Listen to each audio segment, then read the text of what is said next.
ঢাকা শহরে এসে আমি কোনোদিন দেখি নাই আমার শ্বশুরবাড়িতে এই মাছটা আনতে বা খেতে। আমি ধরেই নিয়েছি ওরা এই মাছ খায় না। আর আমি কারণ খুঁজে বের করেছি এই মাছে হয়তো অনেক কাঁটা, সেই জন্য খায় না। হ্যালো এভরিওয়ান, আসসালামু আলাইকুম, কেমন আছেন সবাই? আজকে আমি বাটা মাছ, এটা ফার্সে মাছ বলে, খুলনায় তো বাটা মাছই বলে। তো এই মাছটা আমি রান্না করে খাবো, ভাজা খাবো। আর এই গরমে শুধু এই একটা মাছ যদি আপনি ভাজেন আর ডাল যদি থাকে, তাহলে আর কিচ্ছু লাগবে না, কোনো তরকারি লাগবে না।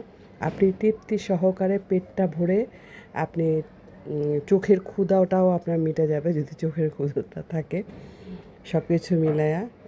আর দেখো, এই যে চানটুকে এক টুকরো আগে দিলাম ভেজে, কারণ আমি বারান্দায় নিয়ে ছাই দিয়ে মাছটা কেটেছি, ধুয়েছি। চানটু কিন্তু আমার পিস পিস ছিল, আর ও মাছ ভাজা খেতে খুবই পছন্দ করে। তো চানটুকে দিলাম।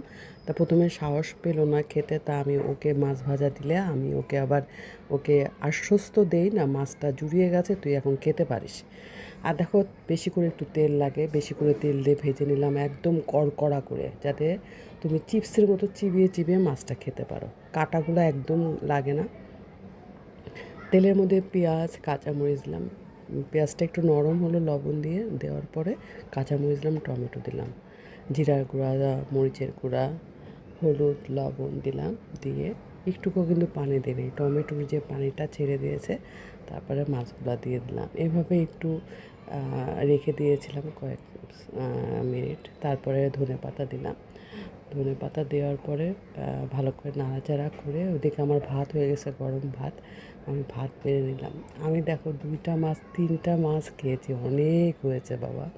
3টা মাছ খাওয়া যায় না, 3টা মাছ খেয়েছি, এত বেশি টেস্ট হয়েছে। তোমরাও আনবে এই মাছগুলা, এইভাবে খাবে, ঠিক এইভাবে ভেজে গরম ভাতের সাথে খাবে। যদি ভালো না লাগে আমি কি বলেছি। খুবই ভালো লেগেছিলো আজকে দুপুরবেলায় এটা। তো মাঝে মাঝে একটু ছোটো মাছ খেতেও কিন্তু ভালো লাগে, করলা দিয়ে মাছ খেতে ভালো লাগে।